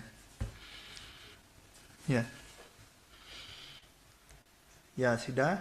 Kemudian setelah kita tahu, jadi jangan sampai hal-hal yang sebenarnya dia fisiologis kita anggap sebagai sesuatu yang patologis. Tapi ada yang mengakibatkan gambaran positif palsu. Ini konteksnya onkologi ya, mohon maaf, konteksnya onkologi. Jadi positif palsu. Nah, positif palsu ini bisa disebabkan, kalau saya mengatakan bisa disebabkan oleh ada 3 kemungkinan. Pertama, karena adanya tata laksana pasien. Sebab teknis, karena tata laksana, pertama karena sebab teknis, 2 karena tata laksana pasien, 3 karena kondisi penyakit lain. Kondisi lain. Ya, mungkin ini agak berbeda ininya nih, bagiannya. Nah, ini yang pertama adalah teknis. Tadi yang disampaikan tadi ya, teknis. Pertama adalah misregistrasi antara PET, gambaran PET dengan gambaran CT, terutama pada dada. Karena CT bisa berlangsung cepat sekali, tapi PET lambat. Sehingga pada CT bisa saja data itu diambil atau pemindaian dilakukan pada saat dia nahan napas. Tapi nggak mungkin nahan napas selama PET. Jadi itu nanti akan ada diskrepansi, atau salah, istilahnya misregistrasi. Bisa terjadi misregistrasi. Nah, cara menghindarinya adalah pasien harus bernapas rileks. Biasa saja. Itu salah satunya. Tapi untuk 100% menghindari susah. Karena itu kan normal. Ya, contohnya. Yang kedua adalah ini tadi, yang tadi Dokter Yan sampaikan. Kalau kita lihat pasien, perawat, dalam menyuntik kadang-kadang dia diaspirasi dulu kan. Aspirasi itu kalau udah nyampur, darahnya masuk, kemudian terjadi clot. Clot dia sudah terbentuk radioaktif, ada radioaktifnya, dan dia masuk jadi clot radioaktif. Nah, atau penyuntikan lagi. Kalau di sini, kalau di Bandung nih, saya mewaspadai kemungkinan seringnya terjadi kalau, mohon maaf menyebut merek ya, kalau jarumnya bukan Terumo. Seringkali nggak bagus hasilnya, terjadi kebocoran di subkutan ekstravasasi. Dampaknya, dia akan ikut aliran lim, dia masuk ke KGB sesisi dengan tempat penyuntikan. Dia bisa menjadi apa namanya tadi? False positif. Ini mana ya?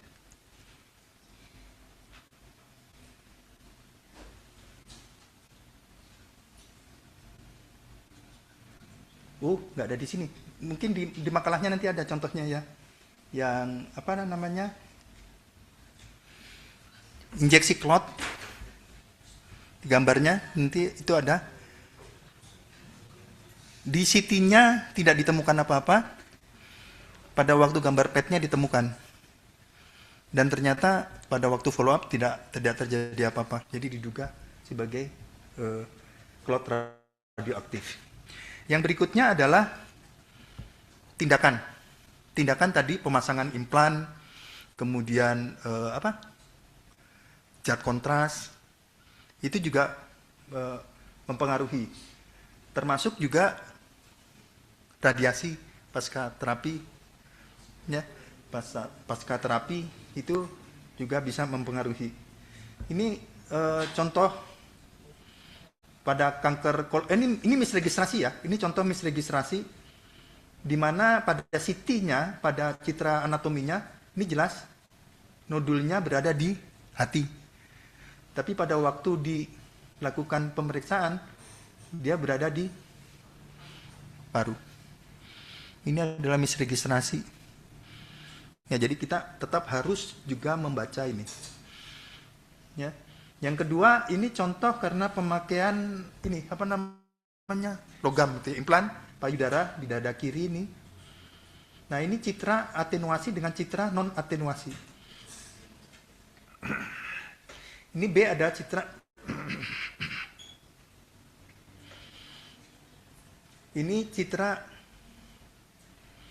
yang mana nih? Ini B nih. Atenuasi koreksi dan non atenuasi koreksi. Jadi kita lihat di sini ada penangkapan. Ya. Kemudian pada waktu non atenuasi koreksi kan tidak ada. Ya, hilang. Tadi yang disampaikan apa tadi? Dokter Rian menyampaikan ada nggak pengaruh? Dokter Bambang bertanya ada nggak pengaruh SUV? Ini akan berpengaruh SUV-nya nih. Ya, karena adanya logam. Nah, ini penggunaan barium enema pada pasien kanker paru, barium enema. Kemudian ini citra, ini 1 hari sebelum melakukan PET dia dilakukan, terlihat di sini kontrasnya berkumpul. Kemudian ini dengan atenuasi koreksi terlihat tinggi, begitu dengan non atenuasi koreksi nggak ada apa-apa. Ya, jadi bisa mempengaruhi memang. Ya. Yang berikutnya adalah kondisi dari pasien. Kondisi pasien. Ini kondisi pasien ya. Nah, kondisi pasien contohnya TBC, kemudian sarkoidosis. Kalau pasca terapi itu pemberian GCF, granulosit, stimulating factor, itu bisa mengakibatkan penangkapan di sum tulang atau ini apa namanya untuk melengketkan pleura itu juga bisa mengakibatkan false positif. Nah, ini contohnya, ini adalah sarkoidosis pada orang linfoma, kan sulit ya. Kalau kita hanya melihat gini sulit. Saya juga nggak yakin saya bisa menentukan kalau nggak ada tulisannya nih. Ada tulisannya riwayat sarkoidosis gitu ya. Kalau kan kita nggak tahu karena limfoma juga di situ juga ternyata sarkoidosis pasien. Nah, ini pasien dengan kemoterapi GCFS atau kemoterapi atau granulosit stimulating factor pada sum-sum tulang meningkat setelahnya diberikan. Ini jangan sampai dikatakan sebagai suatu keterlibatan atau meta di bone marrow. Nah, ini adalah gambaran pasca radiasi fibrosis di paru. Radiasi di paru mengakibatkan fibrosis di paru. Nah, ini juga bisa menunjukkan adanya fibrosis, gambaran fibrosis konsolidasi seperti ini, dan yang akan memberikan penangkapan. Awas, hati-hati jangan sampai disampaikan sebagai suatu kekambuhan atau progresivitas dari penyakit tersebut. Juga kalau kemudian kita mana ya? Oh, nggak ada. Juga bisa terjadi avaskular nekrosis. Oh, ini avaskular nekrosisnya karena karena pemakaian dari kortikosteroid. Avaskular nekrosis juga bisa terlihat, ya, penangkapan di tulang. Tapi bisa juga terjadi karena insufisiensi fraktur, insufisiensi pada radiasi di pelvis. Insufisiensi fraktur, insufisiensi itu juga bisa terjadi. Ini contoh gambar kalau pleura yang dilekatkan itu. Ya kan dia pakai talek ya, disuntikan talek fluorodesis ini, kemudian ini pasca fluorodesis, dia akan juga menunjukkan karena dia tinggi kan ya, kontrasnya tinggi, jadi dia akan menunjukkan penangkapan. Nah, jadi ini kita perlu tahu juga riwayat penyakit pasien ini yang false, penyebab false positifnya, ya.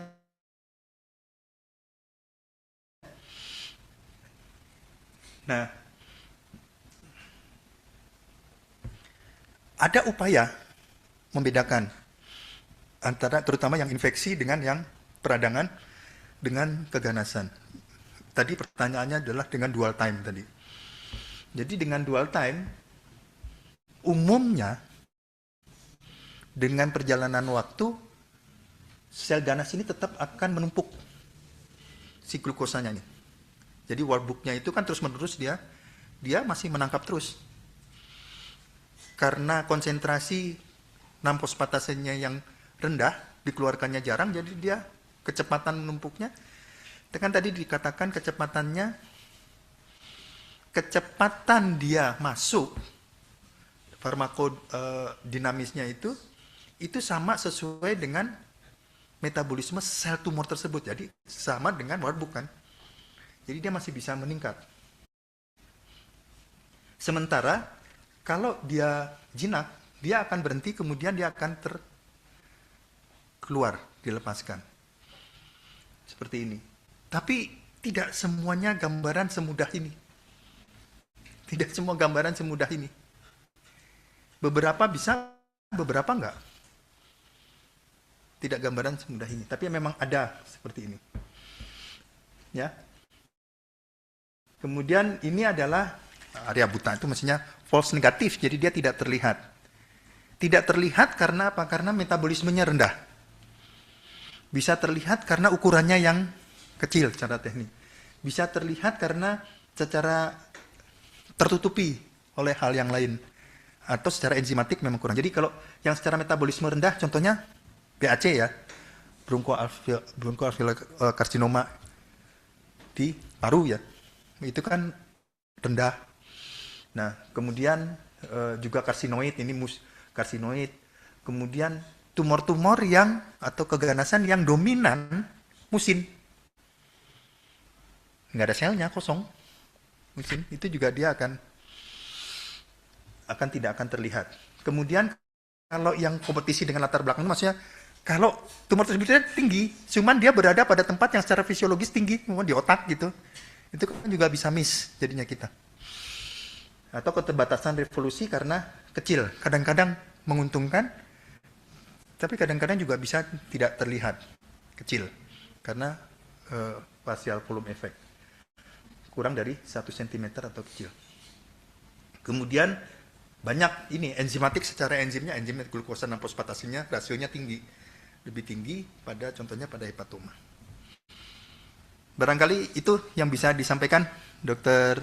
Rian untuk fluorodioksyglukosa. Mungkin bisa menjawab tadi beberapa pertanyaan yang tersisa tadi. Terima kasih. Ya, baik. Terima kasih Dr. Basuki. Ini sangat menarik. Saya jadi ikut belajar lagi ya dok ya. Karena memang kita nggak akan pernah lepas dari yang namanya basic atau dasar. Anatomi, fisiologi, biologi, fisika, kimia. Malam ini semua tuntas dibahas oleh Dr. Basuki. Ya, dan tadi juga pertanyaannya Dr. Hanif sudah terjawab ya dok ya, mengenai hubungan antara workbook effect dengan dual time point.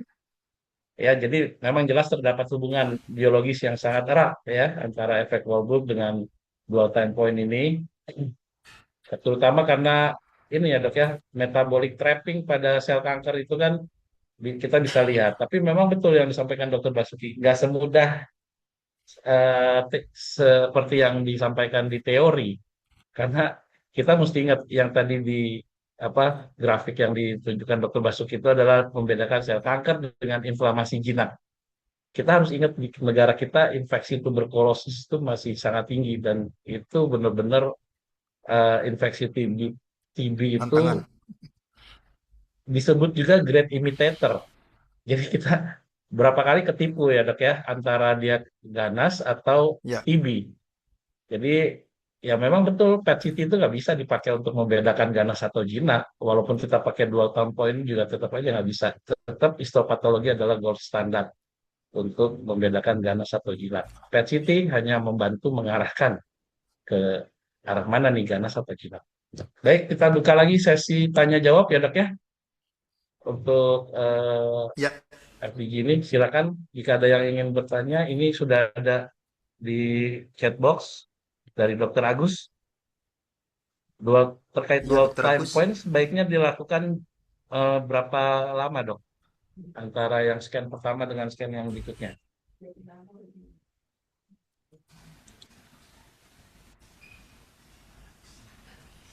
Ya, jadi tidak ada sebenarnya sih ya patokannya ya, Dokter Agus, yang memastikan gitu. Itu tidak ada, hanya dari pengalaman saja, dari pengalaman. Kemudian dari grafik ini kan grafik juga kan hanya ilustrasi, ya nggak belum. Itu kita kasih selang waktu 1 jam, Jadi kalau dia uptake 1 jam, berarti dia uptake 100 yang ke 120 ya. Kan kita nunggu 60 menit, kemudian scan time, baru kemudian 1 jam dari yang 1 jam dari citra yang pertama, dari 2 jam dari penyuntikan, gitu. Jadi ya grafiknya kebetulan juga mengilustrasikan, dari data juga mengilustrasikan yang hampir demikian. Tapi ya sekali lagi tadi tidak semudah itu gitu ya, tidak semudah itu. Maka kalau kemudian ada Dokter Hendra nggak? Dokter Hendra ikut. Kemudian Dokter Hendra melihat variasi dari sel yang membentuk lesi tersebut. Variasinya banyak atau tidak yang dilihat dari SD-nya, sebarannya.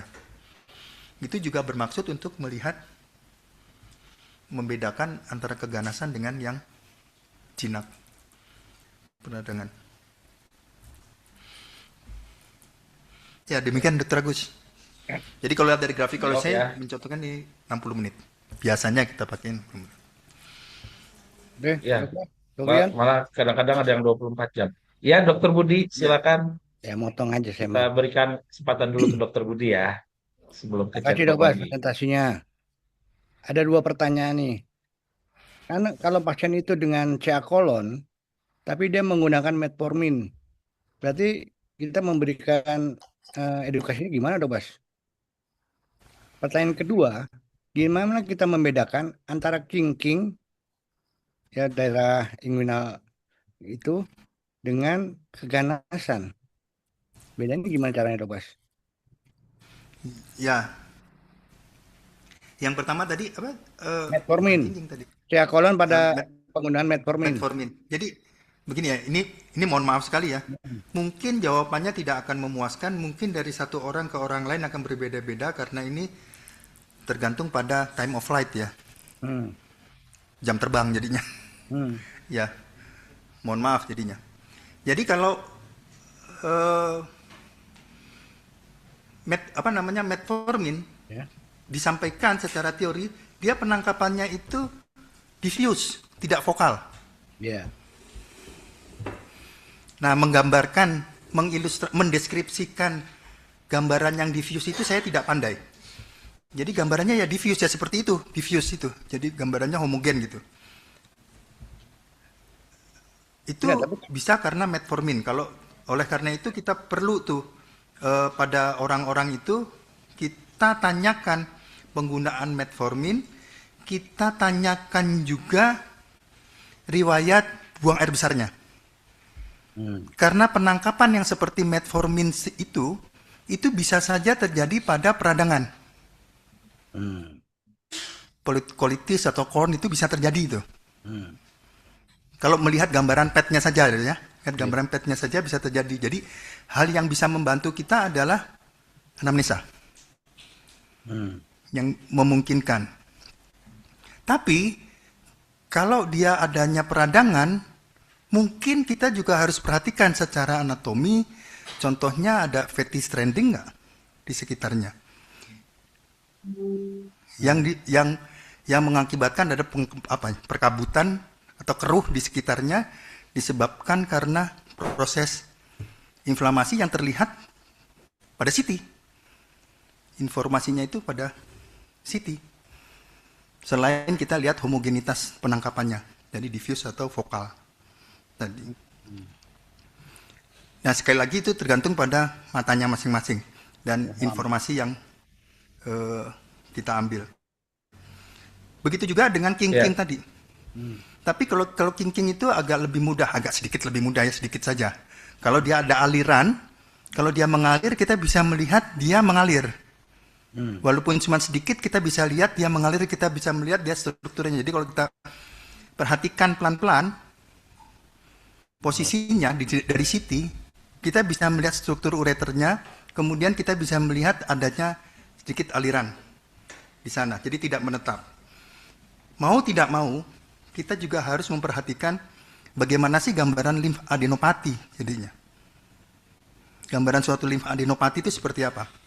Jadi apakah dia memasuk nggak dalam gambaran CT scan untuk limfadenopati? Begitu barangkali Dokter Budi. Terima kasih. Oke, makasih Dok Bas. Assalamualaikum. Makasih Dr. Rian. Ya, Waalaikumsalam. Ya, nambahin aja dikit ya dok ya. Biasanya kalau pada pasien sea kolon dengan diabetes terus dia pakai metformin, itu biasanya kita sarankan stop 2 atau 3 hari gitu. Tapi apa pengalaman juga ternyata nggak bermakna antara di stop atau tidak. Kalau dari Iya. guideline minta untuk di stop minimal 6 jam. Jadi itu kita bisa atur. Pasien nggak perlu stop metformin, tapi kita jadwal 6 jam setelah dia minum metformin di pagi hari. Gitu. Karena memang masih apa namanya bukan kontroversi ya. Masih ada yang bilang harus di stop, masih ada yang bilang nggak perlu di stop. Kalau saya di stop 6 jam sebelum dia disuntik RDT. Gitu. Kalau kalau guideline itu sih jelas mereka menyebutnya di stop apabila kita mau pakai kontras IV. Gitu karena khawatir akan terjadi asidosis laktat kalau nggak di stop. Nanti bisa penurunan fungsi ginjal dan ya walaupun jarang ya, tapi itu bisa aja terjadi kalau di metforminnya nggak di stop kalau pakai kontras gitu. Jadi Oke, eh, setelah ya dok. 6 jam minum metformin ya. Enggak dok, setelah 6 jam suntik NIB. Sebelumnya. Jadi iya Hindari makanya minum kalau pasien metformin 6 jam sebelum PET. ya makanya kalau pasien DM itu kita jadwalkannya di morning late, jangan early morning. Kalau apa Oke, oke. morning late itu ya 6 jam, biasanya pasien sarapan kan jam jam 6 jam 7 pagi. Berarti Ya. jadwalnya sekitar jam 12 atau jam 1 Oh, siang gitu. Atau jam 11 atau jam 12 gitu. siap, siap, Cuma ngatur itu aja sih, Dok. siap. Makasih, makasih. Nah, ya. Nah, kalau yang di king ureter itu paling kita delay aja, Dok. Delay pasiennya suruh minum selama nunggu delay, nanti kita lihat bergerak nggak tuh. Kalau dia bergerak, ya itu berarti ureter. Gitu. Oke, siap. Oke, Makasih. Makasih. menjawab ya dok, dok Bud ya. Kita Ya. lanjut ke barangkali dari teman-teman ada yang mau bertanya langsung sebelum kita beralih ke chatbox. Ada yang mau bertanya langsung seperti dok Bud tadi? Tadinya saya mau ngasih hadiah, cuman Lalu saya ini belum ada siapin pertanyaan dari hadiah. Dokter Nofriwan ya? Beraninya chatbox dok, Mas Luan nih. Tanya langsung Dokter dok. Nofriwan. Dok kita berdasarkan urutan yang bertanya dulu ya dok ya. Ini setelah dokter Agus tadi ada dokter Jul Henry. Dokter Jul ini bertanya Oh, Jul bagaimana Henry. peran dinamik PET menggunakan FDG dalam diagnosis kanker. Dinamik PET, dok. Oh, lihat vaskularisasinya ya. Gimana, dok, Mas? Ya, jujur saya belum punya pengalamannya untuk dynamic PET langsung secara dynamic, tapi memang ada, memang bisa dilakukan. Tapi apa namanya, pemanfaatannya di dalam onkologi itu jarang ya. Atau Dokter Yan barangkali? Yang saya tahu untuk penelitian tertentu mereka yang melihat apa namanya hipervaskularisasi pada tumor Ya, itu memang hipervaskularisasi betul. dilakukan dinamik. Iya. Tapi kalau untuk penggunaan klinis saya belum pernah ada pengalaman, dok. Baik, Mungkin nanti ada yang ingin menambahkan atau membantu saya ada sama Dokter Basuki yang mungkin berpengalaman melakukan dynamic pad. Silakan di sharing ke kita ya. Jadi ini kita sesi sharing aja, sharing pengalaman. Oke, berikutnya dari Dokter Kristilia. Ini terkait dual time point lagi. Wah, ini kayaknya seru nih topik dual time point. Apakah ada cut off berapa banyak kenaikan SUV untuk menentukan malignan atau inflamasi? Cut off SUV-nya dok untuk dual time point. Ya kalau cut off SUV-nya saya sih belum ketemu ya. Kalau ditanya cut off SUV-nya belum ketemu. Jadi ada yang berpatokan ya secara kasar kan, kemudian ada yang berpatokan lebih dari 20% gitu ya. 20% atau lebih. Dia meningkatnya lebih dari segitu. Tapi sekali lagi ini nggak tidak menjadi patokan benar loh ya. Sulit itu sebenarnya. Hanya memang karakteristik itu. Tidak ada sih. Kalau sepengetahuan saya tidak ada cut off yang harus memastikan berapa persen. Hanya kalau saya secara pribadi biasanya saya menggunakan sebagai ancar-ancar itu 20% saya. Karena biasanya kalau masih dalam tentangan 10-20% itu masih bisa terjadi pada keadaan-keadaan yang biasa juga kita bisa lihat masih bisa terjadi itu peningkatannya. Atau kalau yang lebih jelas lagi kalau bisa 2 kali. Iya, Dia meningkat 2 kali. ya. Kalau saya bukan penganut dual time point, kecuali untuk lesi-lesi vokal yang ditemukan di daerah abdomen pelvis. Tadi seperti pertanyaan Dok Bud, misalkan mau bedakan dia di ureter atau bukan, atau dia apa di nodul di mesokolon atau mesenterium, itu baru saya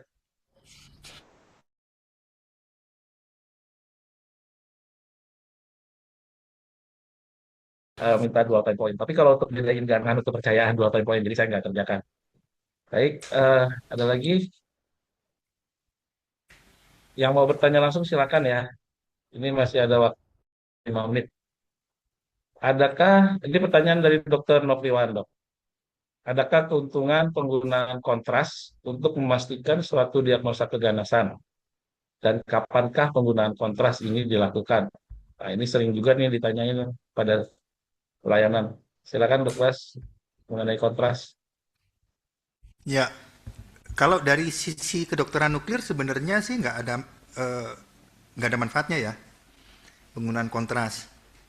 Kalau dari sisi kedokteran nuklir, pelayanan umum biasa kita bisa tidak melakukan, untuk onkologi kita bisa tidak melakukan dengan kontras. Tapi memang ada beberapa kondisi yang dimintakan dengan kontras.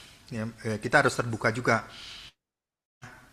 Di luar di sana, yang saya hanya melihat konsumen, maksudnya dokter perujuk itu, kalau dia membuka, dia membaca, dia lebih terbantu dengan kontras.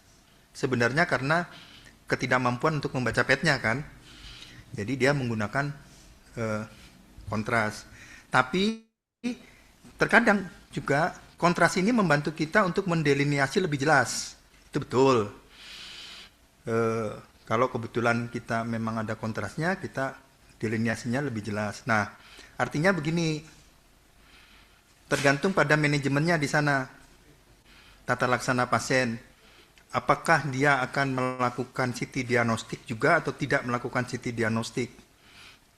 Kadangkala, walaupun sudah disampaikan bahwa CT dari citra informasi anatomi dari PET CT itu tidak lebih baik dibandingkan dengan CT diagnostik yang ada. Tapi terkadang ada orang yang mengatakan cukup dengan itu. Nah, pada orang-orang yang mengatakan cukup dengan itu, dengan adanya kontras dia bisa mendeliniasi. Kadang-kadang suka sekaligus dilakukan pemberian kontras untuk melihat deliniasi dari si tumor tersebut. Tapi kalau dari segi kedokteran nuklir, saya belum melihat ada, baiknya minimal gitulah, baiknya minimal. Penggunaan kontras juga menjadi pembatasan kalau fungsi ginjalnya kurang. Hati-hati kalau pada orang onkologi dia mendapatkan terapi macam-macam, kemoterapi macam-macam, fungsi ginjalnya rentan sudah turun. Kalau kemudian dilakukan pemberian kontras, pernah terjadi, ini kisah nyata, pernah terjadi pemberian kontras tersebut mengakibatkan gagal ginjal kan. Gitu. Nah, kita juga harus menghindari hal tersebut. Barangkali itu Dokter Rian, Dokter Novriwan. Ya, karena buat kita nuklir medicine, FDG itu sendiri adalah kontras ya. Jadi kalau dikasih FDG, buat apa dikasih kontras lagi? Saya sering jawabnya kayak gitu. Terus kalau kita mau kasih kontras, otomatis radiasi yang kita kasih ke pasien juga lebih besar karena dengan kontras KFV pada CT itu kita naikin selevel dengan CT diagnostik. Karena CT yang dipakai untuk PET non kontras itu adalah CT low dose, itu adalah kelebihan PET CT. Kalau radiasinya rendah, kalau kita pakai kontras, CT-nya jadi CT diagnostik. Jadi radiasinya yang diterima pasien lebih banyak. Itu kalau kita bicara jumlah pasien. Tapi memang betul yang disampaikan Dok Bas, ada beberapa center, terutama di luar ya, mereka pakai kontras. Terutama untuk head and neck malignansi, keganasan kepala leher. Itu biasanya apa minta pakai kontras karena biasanya setelah PET itu pasiennya diradiasi. Dan untuk radioterapi itu mereka lebih suka kalau PET Delineasinya CT-nya jelas. pakai kontras. Iya. Gitu. Delineasinya lebih jelas. Terus untuk menilai apakah ada infiltrasi ke vaskuler-vaskuler, karena untuk head and neck cancer itu, infiltrasi ke vaskuler itu menentukan staging. Berapa jarak dari tumor ke vaskuler itu dia akan menentukan staging. Jadi kalau pakai kontras kita bisa lebih mudah mengukurnya atau lihat infiltrasinya. Gitu. Tapi overall nggak perlu kontras karena FDG itu sendiri sudah kontras buat nuklir medicine spesialis seperti kita. Oke, ada lagi? Kalau nggak ada, saya rasa saya cukupkan ya, Dok ya. Ini Ya sangat boleh. menarik, banyak pertanyaan dari teman-teman sejawat. Apa namanya? Di malam hari yang harusnya istirahat, tapi kita manfaatkan untuk belajar ya, Dok ya. Karena Ya. kita tahu banyak teman-teman sejawat yang yang sudah mau memulai pelayanan PET dan akan memulai pelayanan PET. Semoga bisa bermanfaat ya dengan adanya webinar ini. Jadi terima kasih Dr. Basuki atas penjelasannya, atas wawasannya untuk kita bisa belajar lagi sama-sama. Kemudian mohon maaf apabila ada kesalahan dari saya dalam memoderasi sesi satu ini. Sampai ketemu di sesi berikutnya. Saya kembalikan kepada Dr. Stefani sebagai pembawa acara. Baik, terima kasih Dok, Dok. Terima kasih kepada moderator, narasumber, dan seluruh peserta atas diskusi dan atensi yang sangat bermanfaat malam ini. Sesi selanjutnya adalah sesi dokumentasi. Kami mohon untuk mengaktifkan kamera masing-masing karena kita akan memulai untuk foto bersama.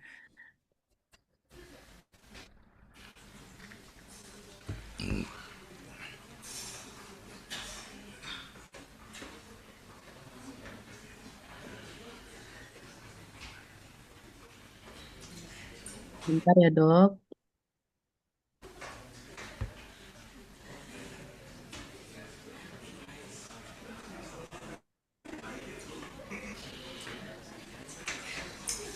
wih, Kiflan. Di stop share untuk ya. Senyum, senyum, senyum, ayo senyum. Oke, kita mulai dengan foto halaman pertama.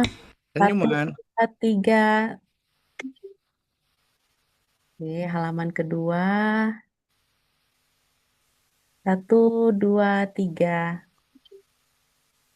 Baik. Untuk halaman terakhir. 1, 2, 3. Oke. Baik, Bapak Ibu peserta yang kami hormati, kita telah sampai di penghujung acara webinar pada malam hari ini. Kami ingatkan untuk bergabung kembali ke acara webinar seri selanjutan di minggu depan di tanggal 10 Juni di pukul 19 WIB dengan topik dan narasumber yang tidak kalah menarik dan bermanfaat. Selamat malam, sehat selalu dan sampai jumpa pada kegiatan ilmiah berikutnya. Terima kasih, selamat beristirahat. Selamat malam, terima Terima kasih, kasih selamat Dr. malam. Stefani. Terima kasih guru-guru, Assalamualaikum. Dr. Basuki, Dr. Budi, Prof. Husen, dan lain-lain. Terima kasih, Terima kasih, Dr. Dok Basuki, Bas. Dr. Terima Nopriwan. kasih dok. Ya. Terima kasih semuanya. Atur Terima nuhun, kasih Dok. semuanya. Dokter. Terima kasih, Dok. Terima kasih dok.